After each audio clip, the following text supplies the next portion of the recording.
প্রধানমন্ত্রী তারেক রহমানকে শুভেচ্ছা জানিয়ে মার্কিন প্রেসিডেন্টের চিঠি। ঐতিহাসিক নির্বাচন হয়েছে বাংলাদেশে, বললেন ট্রাম্প। বাসাটার জন্য অনেক মায়া লাগছে, বললেন আসিফ নজরুল। জানাবো রাষ্ট্রপতি পদে মনোনয়ন নিয়ে গুঞ্জন, ডক্টর মোশাররফ বললেন কিছুই জানেন না।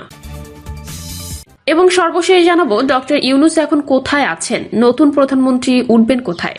দর্শক শুনছিলেন সংবাদ শিরোনাম, এবার জানিয়ে দিব বিস্তারিত সংবাদ।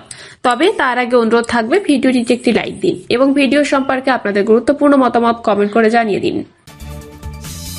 প্রধানমন্ত্রী তারেক রহমানকে শুভেচ্ছা জানিয়ে মার্কিন প্রেসিডেন্টের চিঠি। ঐতিহাসিক নির্বাচন হয়েছে বাংলাদেশে, বললেন ট্রাম্প।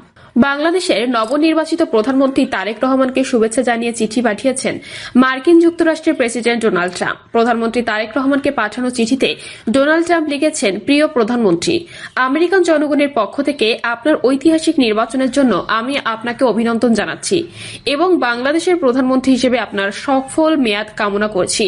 মার্কিন প্রেসিডেন্ট আরও লিখেছেন, আমাদের দেশগুলোর মধ্যে অংশীদারিত্ব, পারস্পরিক শ্রদ্ধা এবং একটি মুক্ত ও উন্মুক্ত ইন্দো প্যাসিফিক গড়ে তোলার লক্ষ্যে যৌথ স্বার্থের উপর ভিত্তি করে তৈরি, যেখানে শক্তিশালী সার্বভৌম দেশগুলো সমৃদ্ধ হতে পারে।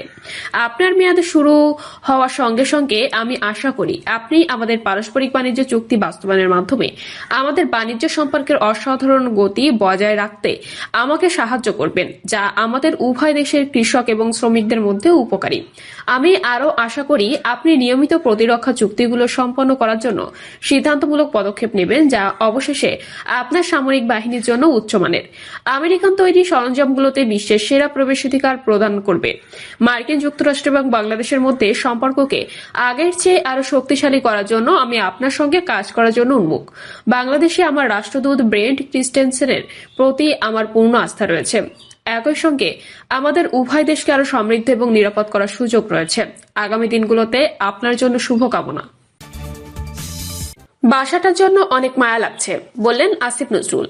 অন্তর্বর্তী সরকারের আইন উপদেষ্টা হিসেবে রাজধানীর হেয়ার রোডের যে সরকারি বাসাতে থেকেছেন আসিফ নজরুল, নতুন সরকার দায়িত্ব গ্রহণ করায় সেটি ছাড়ছেন তিনি। আসিফ নজরুল লেখেন, আমরা যখন হেয়ার রোডের এই বাসায় উঠি সবার মন খারাপ হয়ে যায়।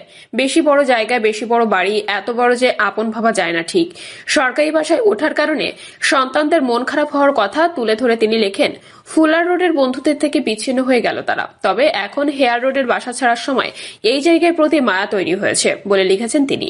ফেসবুক পোস্টে লেখেন, 2-1 দিনের মধ্যে আমরা চলে যাব এই বাসা থেকে। আমার মায়া রোগ আছে, এখন দেখি এই বাসাটার জন্যই আমার মায়া লাগছে, বিশেষ করে ঝোপঝাড়, রোদ ছায়া, চিলের ডানা আর বিশাল আকাশটার জন্য। সবশেষে তিনি লেখেন, বিদায় হেয়ার রোড। অন্তর্বর্তী সরকারের আইন উপদেষ্টার পাশাপাশি প্রবাসী কল্যাণ উপদেষ্টা এবং পরে ক্রীড়া উপদেষ্টার দায়িত্ব পালন করেন আসিফ নজরুল।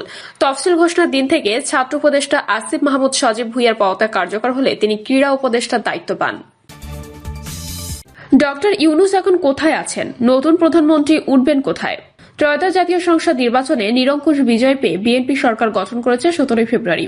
তবে সদ্য বিদায়ী অন্তর্বর্তী সরকারের প্রধান উপদেষ্টা অধ্যাপক মোহাম্মদ ইউনূস এখন কোথায় আছেন, তিনি রাষ্ট্রীয় অতিথি ভবনে থাকলে সেখানে কতদিন থাকবেন, কবে সরকারি বাসভবন ছেড়ে দেবেন নাকি দেবেন না, অথবা দেশের বাইরে চলে যাবেন কিনা, এসব নিয়ে চলছে নানা আলোচনা।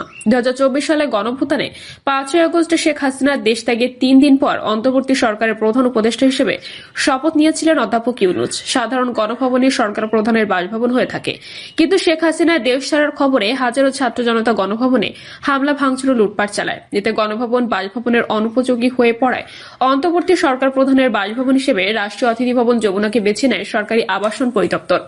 পরবর্তীকালে গণভবনকে জুলাই জাতীয় স্মৃতি জাদুঘরে রূপান্তর করা হয়েছে, ফলে সেখানে নতুন প্রধানমন্ত্রী তারেক রহমানের ওঠার কোনো সুযোগ বা সম্ভাবনা নেই। তবে নতুন সরকার গঠিত হওয়ার এখন অধ্যাপক ইউনূসকে ছাড়তে হবে রাষ্ট্রীয় অতিথি ভবন যমুনা। অন্তর্বর্তী সরকারের মেয়াদ শেষ হওয়ার পরও অধ্যাপক ইউনূস সরকারি বাসভবন যমুনায় থাকছেন কিনা এ বিষয়ে জানতে চাইলে ঢাকা মেট্রোপলিটন পুলিশের রমনা জোনের ওইডিসি মীর আসাদুজ্জামান বলেন, এখন উনি যমুনায় আছেন 1 সপ্তাহের জন্য। এই সপ্তাহের পরে মুভ করবেন উনি গুলশানের বাসায়।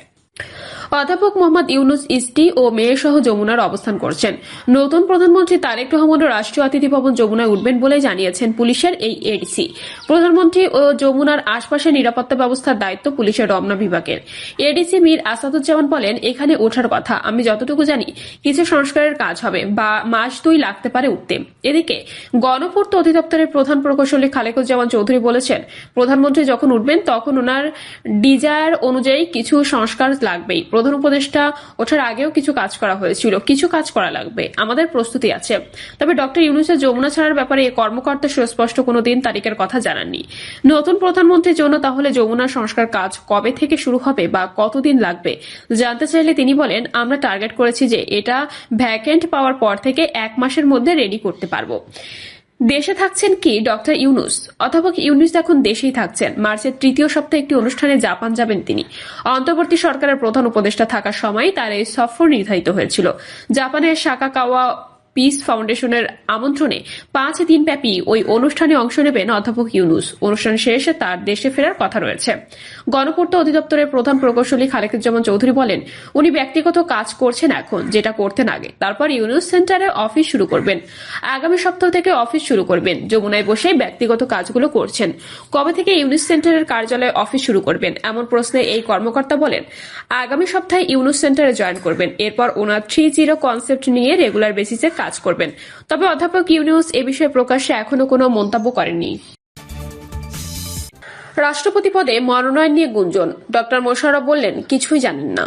বাংলাদেশের পরবর্তী রাষ্ট্রপতি হিসেবে ডক্টর খন্দকার মোশাররফ হোসেনের নাম আলোচনায় আসার গুঞ্জন নিয়ে মুখ খুলেছেন বিএনপির প্রবীণ এই নেতা। সম্প্রতি একটি বেসরকারি টেলিভিশন চ্যানেলে দেওয়া সাক্ষাৎকারে বিএনপির স্থায়ী কমিটির জ্যেষ্ঠ এই সদস্য এ বিষয়ে নিজের অবস্থান স্পষ্ট করেছেন।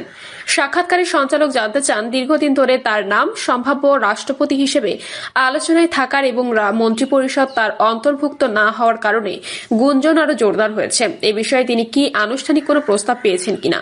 জবাবে ডক্টর মোশাররফ জানান, এ বিষয়ে তিনি কিছুই জানেন না এবং এ নিয়ে তিনি ভাবেনও না। তিনি জানান, এর আগে কয়েকটি টেলিভিশন চ্যানেলে তাকে জিজ্ঞাসা করা হয়েছিল তিনি কিভাবে দেশের কাজে ভূমিকা রাখতে চান। তখনও তিনি একই কথা বলেছেন, দল যেভাবে তাকে দায়িত্ব দেবে তিনি সেভাবেই তা পালন করবেন। ডক্টর মোশাররফ বলেন, আমাদের পার্টি আমাকে যেভাবে কাজে লাগাবে, যে দায়িত্ব দেবে, আমি সেই দায়িত্ব যথাযথভাবে পালন করব।